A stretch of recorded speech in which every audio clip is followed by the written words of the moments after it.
first went to Congress, I said that climate change was a bunch of hooey, Al Gore's imagination. Had a very successful press conference one time, sacks of coal, wood for fire burning, and we said Al Gore is going to raise these poor people's energy prices here in the cold Greenville, South Carolina. Of course, not many people heat with coal or wood in Greenville, South Carolina. Some do. Very successful press conference. It was all based on ignorance for me. I had not looked into the facts at all. All I knew was that Al Gore was for it, and therefore I was against it. Because I represented perhaps the reddest district in the reddest state in the nation. Greenville, Spartanburg, South Carolina. Now, I'll fight you for that distinction. There may be some districts in other parts of the country that think that they are the reddest district, but I think ours is probably the reddest district in the reddest state in the nation. I was out of Congress for 6 years thereafter and practicing commercial real estate law again. My son came to me when I was running for Congress again in 2004. He was voting for the first time. He just turned 18. And he said to me, "Dad, I'll vote for you, but you're going to clean up your act on the environment." It's the first of 3 steps in a change for me, because now I had this new constituency. My son, his 4 sisters, his mother, all agreed, all of whom could change the locks on the doors, and so I had to respond to this constituency. Second step for me was getting on science committee. I'm not a scientist, I just played one when the lights came on at science committee. But I got the opportunity to go to Antarctica and saw in the ice core drillings at the South Pole the evidence that's pretty clear. Long stability followed by an uptick in CO2 that coincides with the Industrial Revolution. If I burn logs in my fireplace this winter, not so necessary in South Carolina, but we do it, it's no big deal. That tree off my little farmette had just recently been sinking CO2 out of the air. If I burn it and release it, it's no big deal. But if I go deep into the earth and pull up trees and vegetation, animals that have long been gone under heat, time, and pressure, turned into fossil fuels, bring them up, burn them, I change the chemistry of the air. The physics of light are such that light enters, radiant heat doesn't escape, we have warming. So I saw that evidence in Antarctica. Third step for me was actually, amazingly, another opportunity to go to Antarctica. Usually you don't get the chance. By the way, advice for you, if you're ever running for Congress, what you want to do is make sure to go only to places that are cold on trips. Because if it's cold in your district, and you are traveling, say, to a place with white sandy beaches and warm waters, your constituents will get upset with you. But nobody ever complained, even in the reddest district, in the reddest state, about me going to Antarctica a second time. There was a seat available. They said, "Listen, we've got a cancellation. You want to go?" I said, "Are you kidding me? Of course I want to go. It's fabulous." So I went and got surprised by, like I say, the third step in my change. We had the opportunity to go to the Great Barrier Reef and see coral bleaching. And I was inspired by an Aussie climate scientist who shares my worldview and who, in the course of snorkeling with him, I figured out that we shared a worldview, that he was worshiping God in the creation, not worshiping the creation, but worshiping the God behind the creation. Subsequently, I had plenty of time to talk with him, and he talked to me about changing his life to love God and love people, people that he would never know, could never know, because they'll come along after us. So I was inspired by Scott. I came home and I introduced the Raise Wages, Cut Carbon Act of 2009. Note to self, do not introduce carbon tax in midst of Great Recession, because people will not like that. So there I was defending this action, and you can really see my political life as a measuring life for action on energy and climate. First 6 years, like I said, it was hooey. I was out 6 years, came back for another 6. By the way, I thought it'd be a lot longer than 6 that second time around. We said it was Inglis 2.0, the new and improved version. But they were having a tea party in in June of 2010 in the 4th District of South Carolina, and I got specifically uninvited to said Tea Party. I thought I was a nice enough fella, should be invited. I was uninvited. But if you look at my measuring life, my political life as a measuring life of action on energy and climate, it tracks. In 2004, when I ran again and with that new constituency, my son and his 4 sisters, my wife, I said that energy security was going to be my main thing. The district said, okay, Inglis, that's a little bit strange, but go ahead. The economy was good.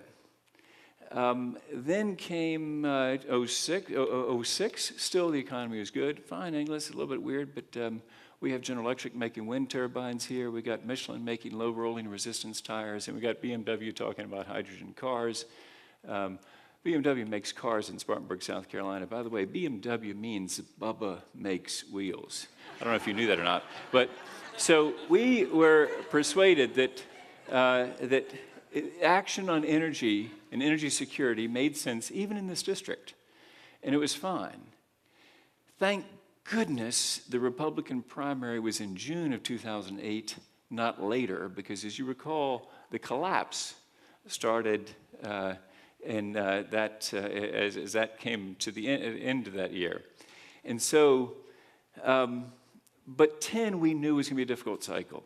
And it turned out to be a very difficult cycle. And having been reelected in 2004 with 85% of the primary vote, going to losing the 2010 primary with only 29% of the vote, I identify with Rick Perry. It's a spectacular faceplant.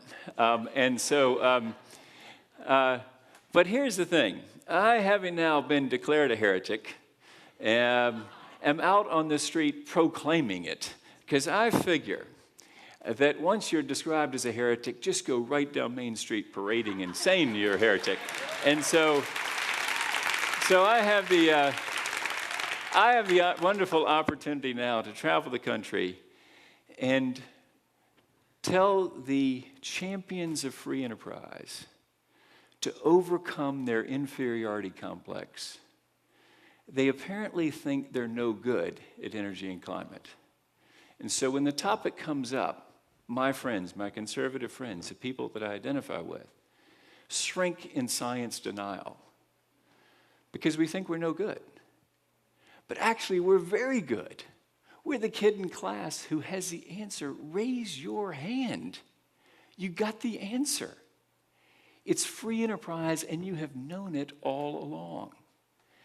What it takes is simply this, a true cost comparison between the competing fuels. Put all the cost in, take all the subsidies out, and free enterprise can fix climate change.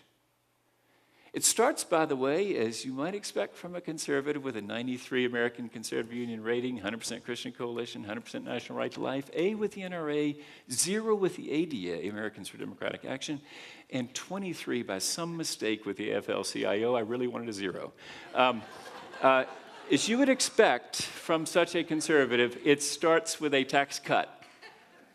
So we cut taxes on income. Then, since we're conservatives, we don't want to blow a hole in the budget. Well, some conservatives, well, anyway, we are conservatives that don't want to do that. What we would say is tax carbon pollution instead. Dollar for dollar, equal tax swap. Then, by the way, if you join me in this conservatism, an exciting thing can happen. We can actually reduce the size of the EPA because the EPA won't have to regulate those pollutants that are associated with fossil fuels because there'll be a proxy pricing of that by the price on carbon. Then this is a very important point. Make it global. Figure a way to get China in, because if we can't get China in, nothing that I've just said makes any sense. Even if it's revenue neutral, that's government speak for you get a tax cut before they put the new tax on. Even if it's revenue neutral, which is key to us, if it's not this, if it's not border adjustable, it doesn't work. But rather than sending John Kerry to beg and plead with the Chinese to join us in an international agreement, what if we just took a bold move as a key leader in this world economy and said, we're now pricing carbon in our economy, and we will attach on the way in our carbon tax to those Barbie dolls coming to Walmart shelves, based on the content of the plastic. Now, if you do that, we figure that we've got to slog through the WTO. But if we win it, and we think we can, we figure that China, within about 24 hours, because they have an amazing way of reaching consensus, will impose exactly the same price on carbon dioxide. Reason? Why would you want to pay taxes on entry from your state-run industries into America to the United States government when you could have collected those taxes in Beijing? So within 24 hours, they price carbon at the same level, and we now have a worldwide price on carbon. Now, the thing that's very attractive, I hope, to conservatives who may be listening, is that this really does fit with our idea of limited government. Because there's a very small role for the government here. It's basically just being the cop on the beat that brings accountability, even biblical accountability. Because you know what, I at Inglis Industries can't do something on my property or at my plant that harms your property, that violates biblical law, English common law, American common law, and it's just wrong for me to be able to do that. So, if we say to ourselves, we want to insist that the polluters pay. They pay for this discharge, for these emissions, at the marginal harm they're causing for that last ton of CO2. Now, we'll have a big debate about what that price should be. That's something that economists can help us some with, scientists can help us some with, but in the end, it's a free people deciding, making a value judgment about what that price should be. But along the way, also happy for conservatives, we can eliminate all the subsidies for all the fuels. We got very upset about Solyndra, direct subsidy to a company that went bust. I think it is bad that they went bust and that we subsidized them. What we want to do at the Energy Enterprise Initiative is eliminate all those subsidies. Eliminate the production tax credit for wind, too. But end the big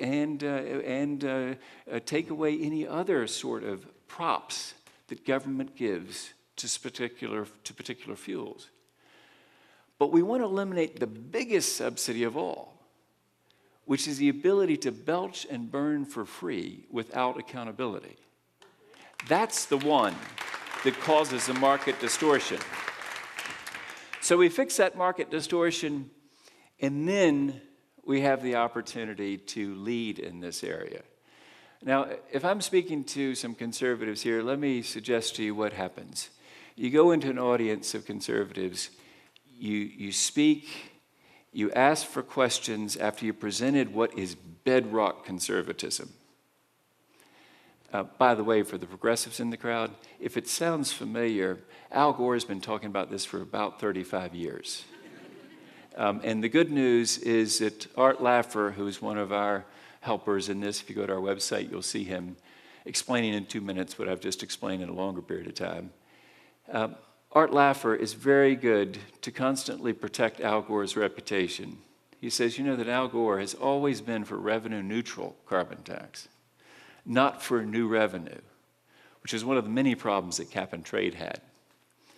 But if you go speak to that audience and you get through to them that there are people like Art Laffer that are with us, and George Shultz, and Greg Mankiw, and R. Glenn Hubbard. These are economists or leaders that are clearly conservative.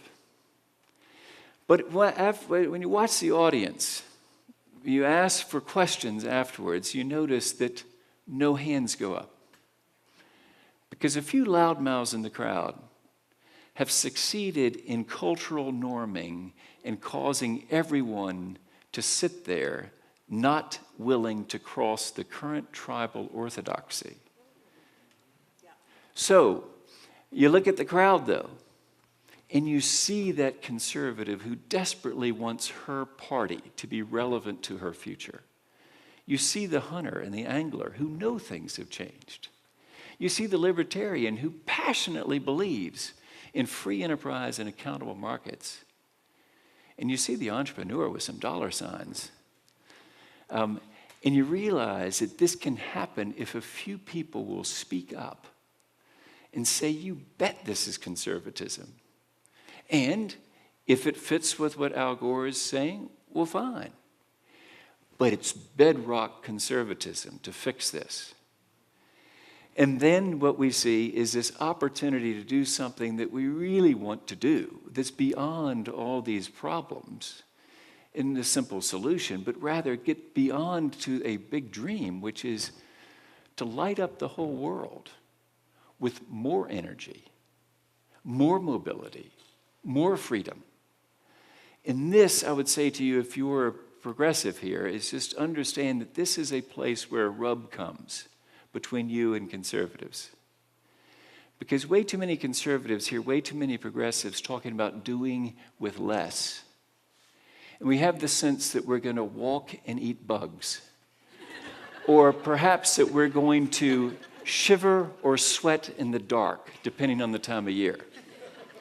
And most people say, you know, that's not very attractive, especially conservatives. So consider, if you're that progressive, that maybe it's not that. Maybe there is a moral obligation to figure out a way to do energy so much better, and perhaps in a distributed way, so that we can light up the developing world.